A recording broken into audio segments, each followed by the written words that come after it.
നമസ്കാരം. ഞാനുണ്ട് ഇവിടെ ചോദിക്കാൻ ഇന്ന് കാസർഗോഡ് ജില്ലയിലെ കുന്നുമ്മല്ലാണുള്ളത്.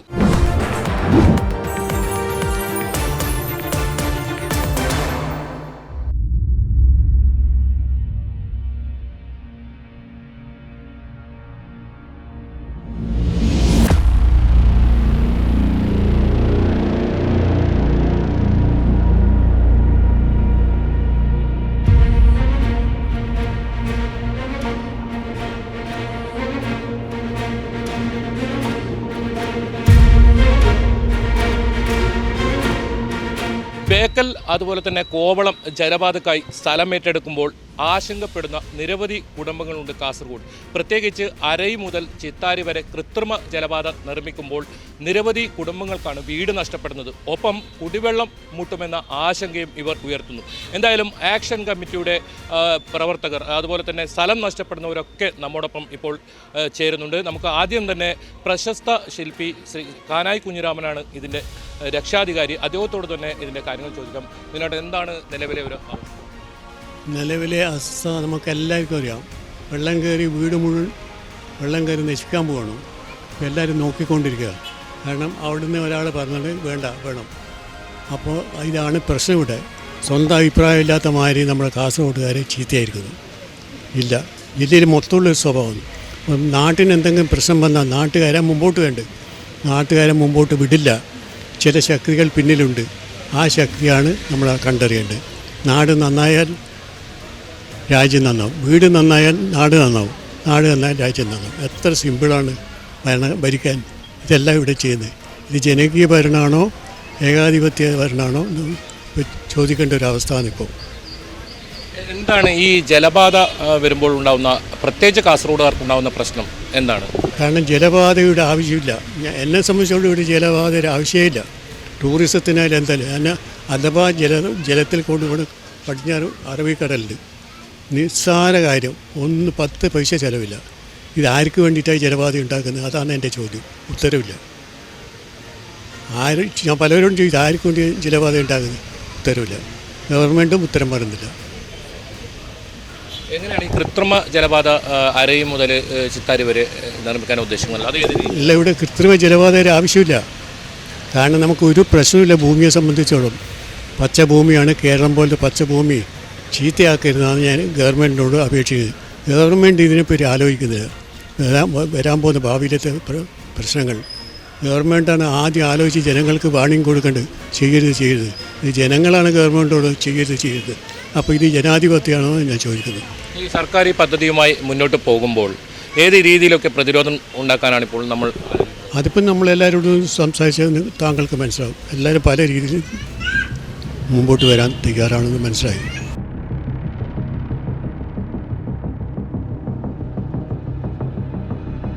ഈ ജലപാത വരുമ്പോൾ ഉണ്ടാകുന്ന ഏറ്റവും വലിയ പ്രതിസന്ധി എന്താണ്?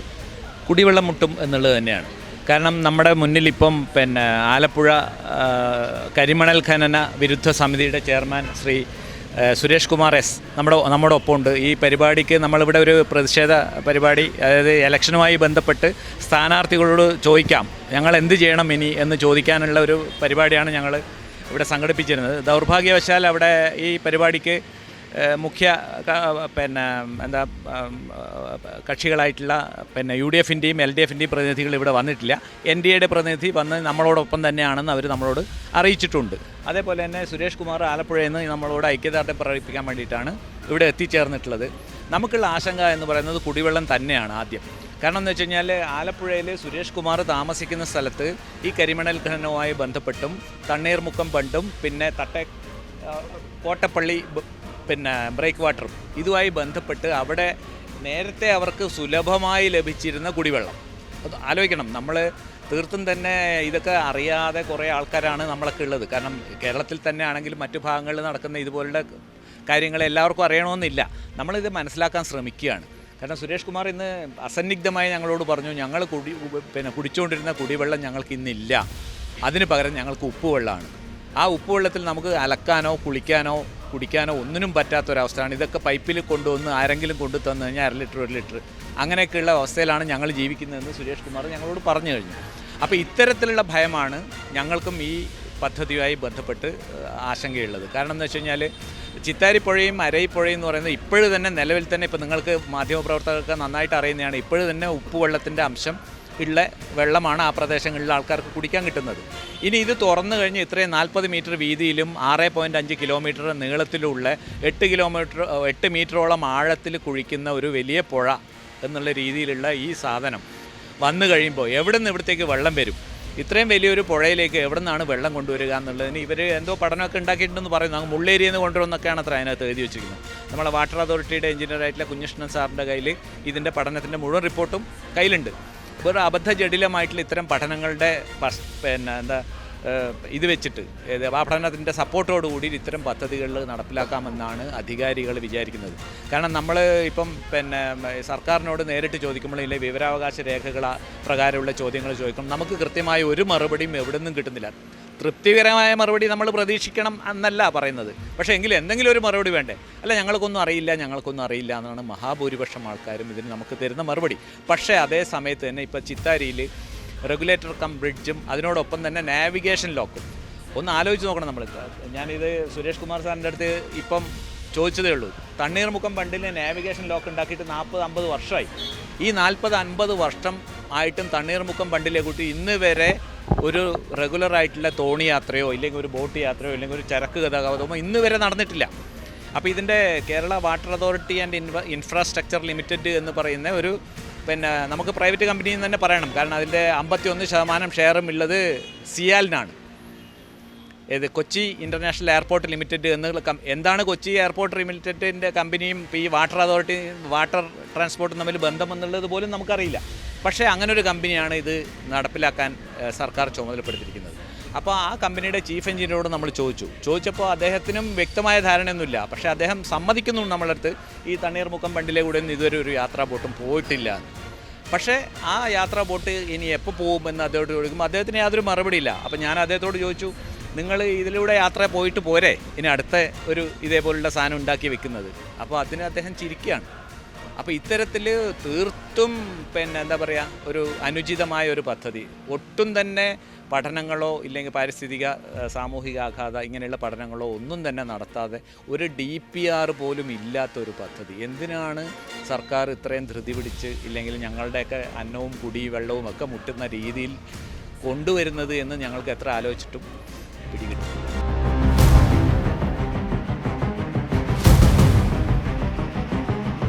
ആലപ്പുഴ കരിമണൽ സമരത്തിൻ്റെ മുൻനിരയിലുണ്ടായിരുന്ന സുരേഷ് തന്നെ ചേരുന്നു. എന്താണ് ഇവരുടെ ഒരു ആശങ്കയ്ക്ക്?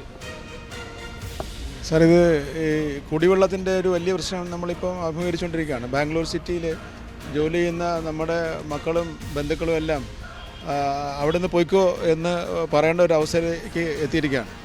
കാരണം നമുക്ക് വായുവും വെള്ളവും ഒഴിവാക്കാൻ പറ്റാത്ത ഘടകങ്ങളാണല്ലോ. അപ്പോൾ ഒരു പ്രദേശത്തൊരു പദ്ധതി ജനങ്ങൾക്ക് വേണ്ടെങ്കിലോ? ഈ പ്രദേശത്ത് 250ഓളം കുടുംബങ്ങൾ മാറുകയാണ്. എത്രയോ നാളുകളായിട്ട് അവരുടെ ബന്ധുക്കളെയൊക്കെ അടക്കം ചെയ്തൊരു ഭൂമിയാണ്. ആ ഭൂമിയുമായിട്ടുള്ളൊരു കടപ്പാട് നിസ്സാരമല്ല. 8-10 ലക്ഷം രൂപ തന്നിട്ട് ഈ ഒരു സ്ഥലത്തു നിന്ന് കുടിയിറക്കപ്പെട്ടിട്ട് എങ്ങോട്ട് പോകും ഇവർ? ഇത് ദേശീയ ജലപാതയുടെ ഭാവമല്ലല്ലോ, ഇത് ടൂറിസത്തിന് വേണ്ടി. ആരാണ് ഈ ടൂറിസത്തെ ഇവിടെ വരുന്നത്? അവർ ഈ വെള്ളത്തിൽ കിടന്ന് കളിക്കുന്നു എന്ന് ആരാണ് പഠിപ്പിച്ചത്?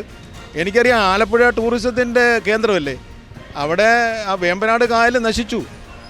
അവിടെ ഈ പുരവഞ്ചികൾ വന്നിട്ട് പ്ലാസ്റ്റിക് വേസ്റ്റും അതേപോലെ തന്നെ മനുഷ്യ മാലിന്യങ്ങളും അവിടെ നിറഞ്ഞിരിക്കുകയാണ്. ഇത്രയ്ക്കും ഹൈലി പൊള്യൂട്ടഡ് ആയിട്ടുള്ള ഒരു കായലായിട്ട് വേമ്പനാട് മാറ്റിയത് ഈ ടൂറിസമാണ്. അപ്പോൾ ഈ ടൂറിസം ആരുടെ തലയിൽ ഉദിച്ചാണെന്ന് അറിയത്തില്ല. ഏതായാലും ഇവിടെ ജീവിക്കുന്ന കുറേ പച്ച മനുഷ്യരുണ്ടല്ലോ, അവരുടെ ചിന്തകളിലൊന്നും ഈ ടൂറിസം ഒന്നും ഇല്ല. അവർക്ക് ഈ മരണം വരെ ഒന്ന് ജീവിച്ചു പോരണം. പക്ഷേ ഇവിടെ വരുന്ന പുതിയ വികസന തന്ത്രങ്ങൾ നടപ്പാക്കുന്നത് കുത്തക കമ്പനികളുടെ തലപ്പത്തിരിക്കുന്നവർ ഉണ്ടാക്കിയെടുക്കുന്ന അജണ്ടകളാണ്. അത് നടപ്പാക്കാൻ വേണ്ടി പാവത്തുങ്ങളെ കുടിയൊഴിപ്പിക്കുകയാണ്. ഇപ്പം തീരദേശ റോഡ്, നാഷണൽ ഹൈവേ ഇങ്ങനെ കിടക്കുക. ആലപ്പുഴയൊക്കെ ഇങ്ങനെ തീരത്തോട് ചേർന്ന്, അതായത് കടലും ഇതും തമ്മിലുള്ള ദൂരം ഏതാണ്ട് 50 മീറ്റർ വരെ ഉണ്ട്. എൻ്റെ കൂടെ വന്ന് ഞാൻ കാണിച്ചു തരാം. അവിടെ അതിന് പടിഞ്ഞാറ് വശത്ത് തീരദേശ ഹൈവേയുടെ ആവശ്യം എന്താ? ഇതിൽ കൂടെ അങ്ങ് ഓടിച്ചാൽ പോരെ? ഇവിടെ 250 പേരെ മാറ്റാതെ ഇവിടെ സാർ ഇവിടെ സൂചിപ്പിച്ചല്ലോ, കടലെന്ന് പറയുന്ന വിശാലമായൊരു പാത ഇവിടെ കിടക്കുന്നുണ്ട്. 1 രൂപ മുടക്കില്ല, അങ്ങോട്ട് ഇടുക, ഓടിക്കുക. എത്രയോ രാജ്യങ്ങൾ ചെയ്യുന്നുണ്ട്. ഇവിടെ തിരുവിതാംകൂർ രാജാവ് ഉണ്ടാക്കിയ ദേശീയ ജലപാത പോലും അത് പ്രൊട്ടക്റ്റ് ചെയ്യുന്നില്ല, സംരക്ഷിക്കുന്നില്ല. അശാസ്ത്രീയമായി കുത്തക കമ്പനികൾ പറഞ്ഞ് നടപ്പാക്കുന്നത് ഏറ്റുപാടുകയാണ് ഭരണകൂടം ചെയ്യുന്നത്. ഇതൊരിക്കലും നീതീകരിക്കാൻ പറ്റുന്നതല്ല. ഈ പ്രായോഗികമല്ലാത്ത പദ്ധതി, അതുപോലെ തന്നെ ശാസ്ത്രീയമായ പഠനങ്ങളൊന്നും ഇല്ലാതെയാണ് നടപ്പിലാക്കുന്നത്, അങ്ങനെ ഒരു പരാതി ഉണ്ട്. അശാസ്ത്രീയമാണിത്. ഇപ്പം തോട്ടപ്പള്ളിയിൽ നമുക്കറിയാം, അവിടെ നല്ല ശുദ്ധമായ വെള്ളം കിട്ടുന്നൊരു സ്ഥലമാണ്. അവിടെ ഈ മൗത്തിൽ, നമ്മുടെ റിവർ മൗത്തിൽ വന്നിട്ട് സിംഗിൾ പോണ്ട് മൈനിങ് നടത്തി ഭയങ്കരമായിട്ട് അവിടുന്ന് പറഞ്ഞതിനേക്കാളും കൂടുതൽ മണലെടുത്തുകൊണ്ട് പോയി. 2,37,000 ക്യൂബിക് മീറ്റർ മണലെടുക്കാനായിട്ട് കരാറുണ്ടാക്കിയിട്ട് 54 ലക്ഷം മെട്രിക് ടൺ മണൽ അവിടെ നിന്ന് എടുത്തുകൊണ്ട് പോയി. അതുകൊണ്ട് എന്ത് പറ്റി? കുട്ടനാട്ടിലേക്ക് സാൾട്ട് വാട്ടർ കയറിയിട്ട് 2 PPM മേലെ നെൽച്ചെടി വളരൂല. 14 PPM കുട്ടനാട് എത്തിച്ചു. അപ്പോൾ കുട്ടനാടെന്ന് പറയുന്നത് നമുക്കെല്ലാം ഭക്ഷണം തരുന്നൊരു നെല്ലറയാണല്ലോ. പാലക്കാടും കുട്ടനാടും ഒക്കെ നമുക്ക് തരുന്ന സ്ഥലമാണല്ലോ. അവിടെ ഉപ്പളമാക്കി മാറ്റി. അതിൽ ഉപ്പ് വാരത്തിൽ നിന്ന് നമുക്ക് ജീവിക്കാൻ പറ്റത്തില്ലല്ലോ. സമാനമായ സാഹചര്യം തന്നെയായിരിക്കും ഈ പദ്ധതി വരുമ്പോൾ കാസർഗോഡ് ജില്ലയിൽ. ഉറപ്പായിട്ടും ഇത് അശാസ്ത്രീയമാണ്, പഠനം നടക്കാത്തതാണ്. ഏതെങ്കിലും പഠനം നടത്തുന്നവരാരെങ്കിലും ഉണ്ടെങ്കിൽ അവരെ കൊണ്ടൊരു പഠനം നടത്തും. ആ പഠനം നടത്തിയിട്ട് അതിൻ്റെ റിപ്പോർട്ട് അവർ വെക്കും. അങ്ങനെയല്ലേ ഒരു പദ്ധതി നടപ്പാക്കുന്നത്. DPR പുറത്തു വിടും. ഇതില്ലാതെ അശാസ്ത്രീയമായ പദ്ധതികൾ കൊണ്ട് ഈ നാട്ടിൽ നടത്താൻ നാട്ടുകാർ അനുവദിക്കത്തില്ല എന്നുള്ളതാണ് പൊതുവെയുള്ള ഒരു സംഗതി. ജനങ്ങൾ പ്രതിഷേധിക്കേണ്ട ഒരു ഘട്ടത്തിലേക്ക് വന്നുകൊണ്ടിരിക്കുകയാണ്. ഏതായാലും സമരസമിതിയുടെ അഡ്വക്കേറ്റ് രാജേന്ദ്രൻ കൂടി ചേരുകയാണ്. എന്താണ് ഈ പദ്ധതി, ഏത് രീതിയിലൊക്കെ നമുക്ക് ഈ പദ്ധതിയുടെ ഏറ്റവും പ്രധാനപ്പെട്ട ഒരു പ്രശ്നം എന്ന് പറയുന്നത് 1 ലക്ഷത്തിലധികം വരുന്ന കാഞ്ഞങ്ങാട് നഗരസഭ ജനങ്ങൾ കുടിവെള്ളം ഇല്ലാതാവുന്നു. കുടിവെള്ളത്തിൽ ഉപ്പ് കലരും എന്നുള്ളതാണ് ഏറ്റവും വലിയ പ്രധാനപ്പെട്ട പ്രശ്നം. അത് ഈ ജനങ്ങൾ ആശങ്കപ്പെടുത്തുന്നവരാണ്. അതിനേക്കാളും സങ്കടകരമായ അവസ്ഥ, ഇന്ന് ജനാധിപത്യത്തിൻ്റെ ഉത്സവം എന്ന് പറയുന്ന തെരഞ്ഞെടുപ്പ് നടക്കുമ്പോൾ ആ സ്ഥാനാർത്ഥികളുമായിട്ട് ചില ചോദ്യങ്ങൾ, ഞങ്ങളുടെ അവസ്ഥ, ആശങ്ക പങ്കുവെക്കാൻ വേണ്ടിയാണ് ഇന്ന് ജനങ്ങളിവിടെ പദ്ധതി പ്രദേശത്തെ ജനങ്ങളിവിടെ കൂടിയത്. ആ ജനങ്ങളുടെ ചോദ്യങ്ങളെ നേരിടാൻ ഭയപ്പെടുന്ന സ്ഥാനാർത്ഥികളാണ് പാർലമെൻറ്റിൽ പോയി ഇവിടുത്തെ വലിയ വിപ്ലവം, വലിയ വികസനം കൊണ്ടുവരുമെന്നൊക്കെ പറയുന്നത്. വിടുവായത്വം ഇവിടുത്തെ ജനങ്ങൾക്ക് ഇപ്പോൾ ബോധ്യപ്പെട്ടു. ഞങ്ങൾ എന്തിന് വോട്ട് ചെയ്യണമെന്നാണ് അവർ ചോദിക്കുന്നത്. സത്യത്തിൽ അവരുടെ കുടിവെള്ളം മുട്ടിക്കുന്ന പദ്ധതി കൊണ്ടുവരുന്നതാണോ വികസനം? അത് ചോദിക്കാനുള്ള ചോദ്യങ്ങൾ നേരിടാൻ ധൈര്യമില്ലാത്തവരാണ് സ്ഥാനാർത്ഥികളായിട്ട് നമ്മുടെ പ്രതികളായി മാറുന്നത് എന്ന് വളരെ ദുഃഖകരമായതാണ്. അത് ജനാധിപത്യത്തിലെ പുഴുക്കുത്താണ്. അത് ഈ പദ്ധതി ഇവിടെ കുടിവെള്ളം മാത്രമല്ല, നമ്മുടെ കാഞ്ഞങ്ങാട് നഗരസഭയിലെ നെല്ലറയായ കാരാട്ടുവയലിലെ മുഴുവനും നെൽകൃഷി നശിച്ചു പോകും. അതാണ് ഇപ്പോൾ നേരത്തെ കുട്ടനാട്ടുണ്ടായ പ്രശ്നങ്ങൾ തന്നെ ഇവിടെ ഉണ്ടാകുന്നത്. കാരണം പൊതുവേ കടലിനേക്കാളും താഴ്ന്നു കിടക്കുന്ന ഒരു പ്രദേശമാണ് കാഞ്ഞങ്ങാട് നഗരസഭ. അതുകൊണ്ടാണ് നമ്മുടെ മാലിന്യ പ്രശ്നം, മത്സ്യ മാർക്കറ്റിൻ്റെ മാലിന്യം ഇവിടുത്തെ അങ്ങോട്ട് കടലിലേക്ക് നമുക്ക് ശുദ്ധീകരിച്ച് തള്ളാമെന്ന് പറ്റുമ്പോൾ പറ്റാതെ ഒരു സാഹചര്യമാണ് ഉണ്ടായിരിക്കുന്നത്. അത് കുട്ടനാട്ടിൽ സംഭവിച്ച് അതുതന്നെയാണ് ഇവിടെ സംഭവിക്കുന്നതിൽ 100% ശരിയാണ്. അതുകൊണ്ട് ഈ പദ്ധതിക്ക് ശാസ്ത്രീയമായ പഠനം വേണം, സാമ്പത്തികമായ ആഘാത പഠനം വേണം, സാമൂഹ്യ ആഘാത പഠനം വേണം, ഇതിൻ്റെ വയബിലിറ്റി, സാങ്കേതികമായ ഒരു പഠനം കൂടെ. ഇത് സാങ്കേതികമായി വിജയിക്കുമോ എന്നുള്ളത് മറ്റൊരു പ്രശ്നമാണ്. അപ്പോൾ ഇതൊക്കെയാണ് ഈ ഇവിടെയുള്ള പദ്ധതി പ്രദേശ ജനങ്ങളുടെ ആശങ്കയുമായി സർക്കാർ മുന്നോട്ട് പോവുകയാണ്. ഇപ്പോൾ കൺവെൻഷൻ ഇപ്പോൾ ആരംഭിച്ചു, പ്രക്ഷോഭങ്ങളൊക്കെ ആരംഭിച്ചു. ഇനി എന്തായിരിക്കും വരും ദിവസങ്ങളിൽ ഉണ്ടാകുന്ന പ്രക്ഷോഭ പരിപാടികൾ? ഇവിടുത്തെ ജനങ്ങൾ ഇപ്പോൾ എടുത്ത തീരുമാനം ശക്തമായ പ്രത്യക്ഷ സമര പരിപാടികളിലേക്ക് പോകാനാണ് ജനങ്ങൾ തീരുമാനിച്ചിട്ടുള്ളത്. ആ സമരത്തിന് ഈ നഗരസഭയിലെയും കാസർഗോഡ് ജില്ലയെ മുഴുവൻ ജനങ്ങൾ പിന്തുണക്കണമെന്നുള്ളതാണ് സമരസമിതിക്ക് വേണ്ടി പറയാനുള്ളത്. അതിൽ ജനങ്ങൾ അത് ഏറ്റെടുത്ത് ഒറ്റ സർക്കാരോട് എന്താണ് പറയുന്നത്? സർക്കാർ ഈ പദ്ധതി ഉപേക്ഷിച്ച് പിന്മാറണമെന്നാണ് ഈ അവസരത്തിൽ ഞങ്ങൾ പറയാൻ. ജനങ്ങളുടെ കണ്ണീര്, ജനങ്ങളുടെ സങ്കടം മനസ്സിലാക്കി സർക്കാർ ഈ പദ്ധതിയിൽ നിന്നും, ഈ ജനവിരുദ്ധ പദ്ധതിയിൽ നിന്ന് പിന്മാറണമെന്നാണ് ഞങ്ങൾക്ക് വിനയപൂർവ്വം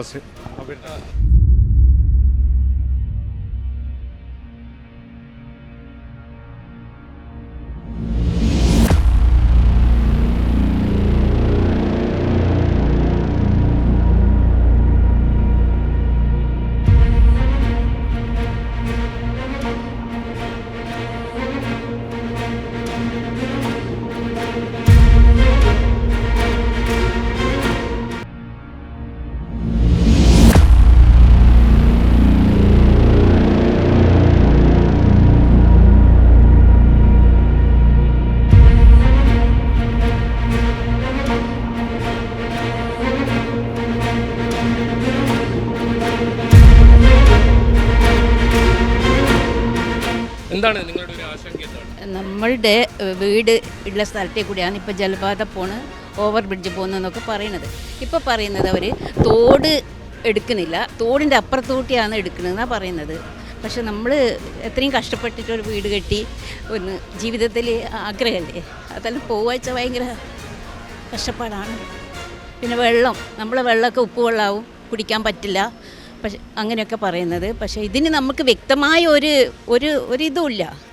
അവരൊന്ന് പറയാം നിങ്ങളെ വീട് പോവും, ഇതൊക്കെ വില്ലേജ് ഓഫീസർ അളക്കുന്ന കല്ല് കൊണ്ടിട്ടിട്ടുണ്ട്. കല്ല് ഞാൻ നോക്കാൻ വേണ്ടി പോയി.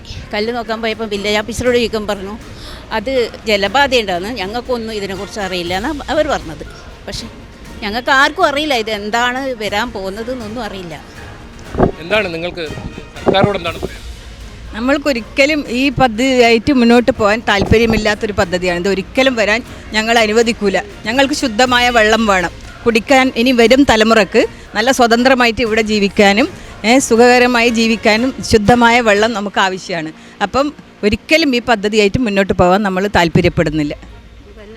അങ്ങനെ തന്നെ വെള്ളത്തിന് തന്നെ നമുക്കെല്ലാം ഞങ്ങൾക്കും അതന്നെ പറയാനുള്ളത്.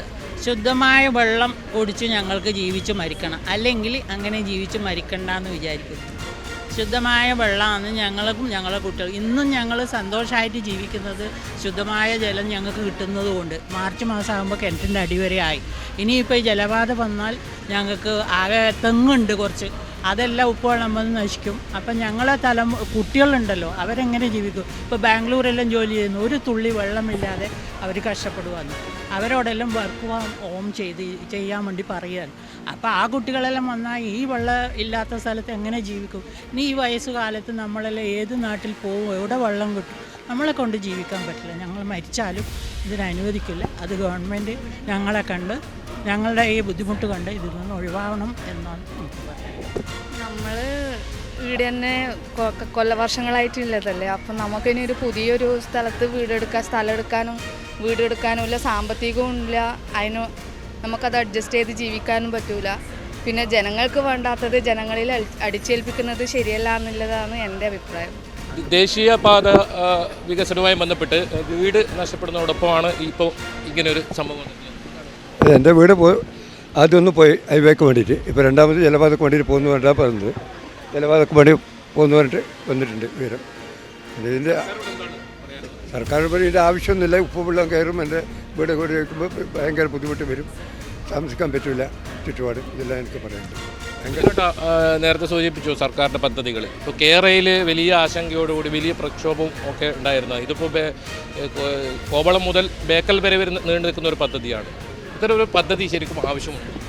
ഇതിൻ്റെ കേരളത്തിൽ ഈ രണ്ട് പദ്ധതി ആവശ്യമില്ല. കേരളം ഇപ്പോൾ സുഭിക്ഷമാണ്.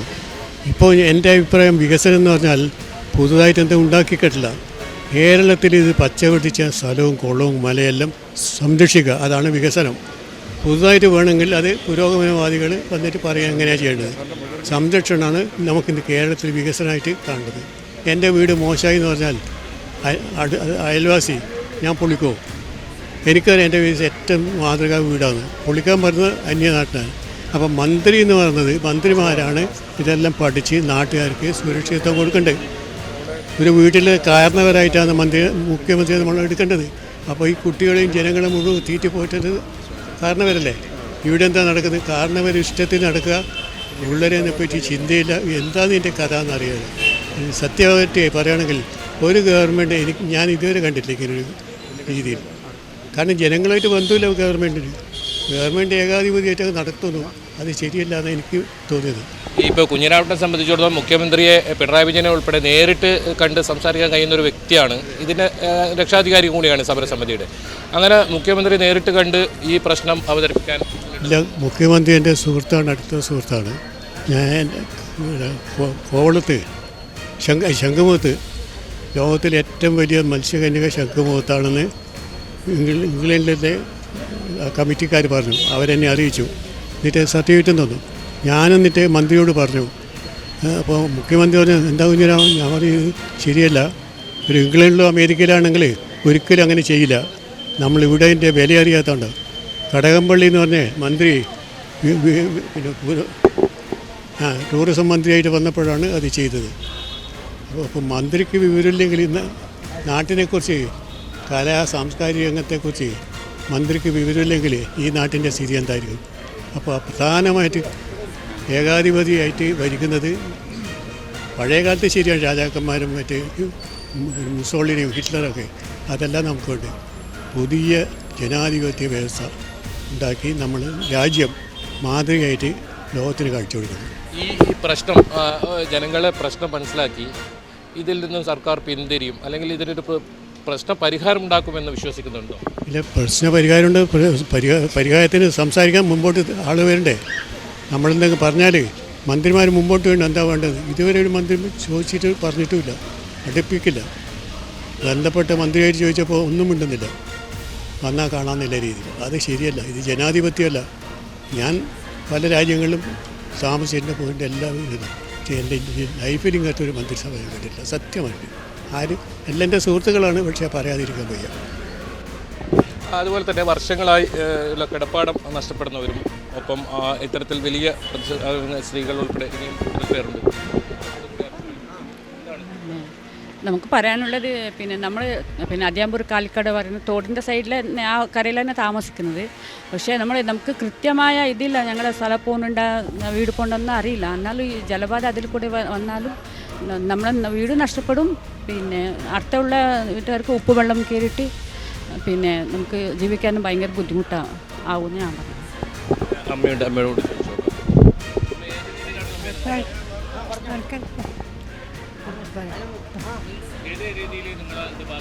നമ്മളെ വീട്ടിൻ്റെ വാൽക്കര ഇല കൂടിയിട്ടില്ല, തോട്ടിൻ്റെ കര കൂടിയിട്ട് അത് ഈ ഭാഗത്ത് താമസിക്കുന്ന ആളാണ്. നമുക്കറിയില്ലല്ലോ, അറിയില്ല. ഞാൻ ജനിച്ചു വളർന്നത് ഈ ഭാഗത്ത് തന്നെ. എനിക്ക് തന്നെ പറയാം, നമുക്ക് ഇതുവരെ വെള്ളം മുട്ടിയിട്ടില്ല, കിണർ വെള്ളം മുട്ടിയിട്ടില്ല. ഇപ്പോൾ ഇങ്ങനെ വന്നിട്ട് നമുക്ക് വെള്ളം മുട്ടുന്ന അവസ്ഥയാണ് കാണുന്നത്. പിന്നെ എൻ്റെ വീടും വെളുപ്പം പോകുന്നതെന്നാണ് പറയുന്നത്. എനിക്ക് താല്പര്യമില്ല ഈ ഇത്. ഏത് രീതിയിലാണ്? തോടിൻ്റെ സൈഡിലാണ് വീട് പോകുമെന്ന് പറയുന്നുണ്ട്. കുറേ പശുവുണ്ട്, കൃഷിയുണ്ട്. ടൗണിൽ KSTP റോഡ് വരുന്ന സമയത്ത് കച്ചവടം ഉണ്ടായത് അത് പോയി. ഇപ്പോൾ ഇതിനെ കൊണ്ട് പോകുന്നു. ഇപ്പോൾ ഇതിൻ്റെ ഇടയിൽ ഇതും പോകും. മൊത്തത്തിൽ ഒന്നല്ലേയും ഒന്ന് മനുഷ്യനൊരു മനസ്സമാധാനത്തിൽ ജീവിക്കാനില്ല, യാതൊരു തരത്തിലെ സമാധാനമില്ല. ഇതിൻ്റെ പുറത്ത് ഇപ്പോൾ KSTP മറ്റേ ഇത് വന്നു, പിന്നെ ഇവരെ അല്ല കേരളയിലല്ല, മറ്റേ നമ്മളെ കുഞ്ഞുമ്പോൾ നമ്മളെ അളവിൻ്റെ റീസർവേ വന്നു. 3 കൊല്ലം ഇതുവരെ നികുതി അടക്കാൻ പറ്റിയിട്ടില്ല. 65 കൊല്ലം നമ്മളെ കൈവശം, അച്ഛൻ്റെ കൈവശം. ഇപ്പോൾ എനിക്ക് ഏൽപ്പിച്ച് തന്ന ഭൂമിക്ക് അന്ന് മുതൽ ഇന്ന് വരെ നികുതി അടച്ചിട്ട് ഈ 65 കൊല്ലമായിട്ട് ഇപ്പാണ് ഇതാരല്ലോ പേറ്റിൽ എഴുതി വെച്ചിട്ട് പോയി. 3 കൊല്ലമായി ഇതിൻ്റെ പുറത്ത്. കളക്ടർക്ക് വാടിയിടലും പരാതി കൊടുത്ത് 1 കൊല്ലമായി. ഇതുവരെ അത് ശരിയാക്കി. ഇതിൽ സമരവുമായി ഇനി മുന്നോട്ട് പോകാൻ തന്നെയാണോ? മൊത്തത്തിൽ ജീവിതം വഴിമുട്ടിയ സമയത്ത് ഇതിനല്ലാതെ വേറെന്ത് വഴി കാണാൻ? ജീവിതം ഒരു തരത്തിലല്ലെങ്കിൽ വേറൊരു തരത്തിൽ മൊത്തത്തിൽ വഴിമുട്ടിക്കൊണ്ടാന്ന് പോന്നു. അതിൻ്റെ പുറത്ത് മനസ്സമാധാനമല്ലേ മനുഷ്യൻ ഏറ്റവും വലുത്, അതും കൂടെ നഷ്ടപ്പെടുന്നൊരവസ്ഥയാണിത്. ഒരു തരത്തിലില്ലെങ്കിൽ വേറൊരു തരത്തിൽ ഒരു ലാഭത്തിനല്ലാതെ ഫാം നടത്തുന്ന ഒരാളാണ്. ലാഭത്തിനേ ഇല്ല, കറവില്ല, വിൽപ്പനയില്ല. അതും കൂടെ ഒന്ന് അദ്ദേഹം സ്പെസിഫൈ ചെയ്യണം. അതെ, ഇപ്പോൾ പശു കൃഷി കാര്യം അത് ഇതെല്ലായിട്ടാണ് പോകുന്നത്. ഇത് മൊത്തത്തിലാണ് മൊത്തം പോകാൻ. ആദ്യം കച്ചവടം, KSTP റോഡ് വരുമ്പോൾ കച്ചവടം പോയി. ഇപ്പോൾ നോക്കുമ്പോൾ കൃഷി പശു എല്ലായിട്ട് അങ്ങനെ പോകുന്നു. ഇപ്പോൾ ഈ ഒരു അവസ്ഥയിൽ അതും കൂടെ നഷ്ടപ്പെടുന്നുണ്ട്. അപ്പോൾ ചുരുക്കി പറഞ്ഞാൽ ജീവിതം വഴിമുട്ടുന്നൊരവസ്ഥ തന്നെയല്ലേ.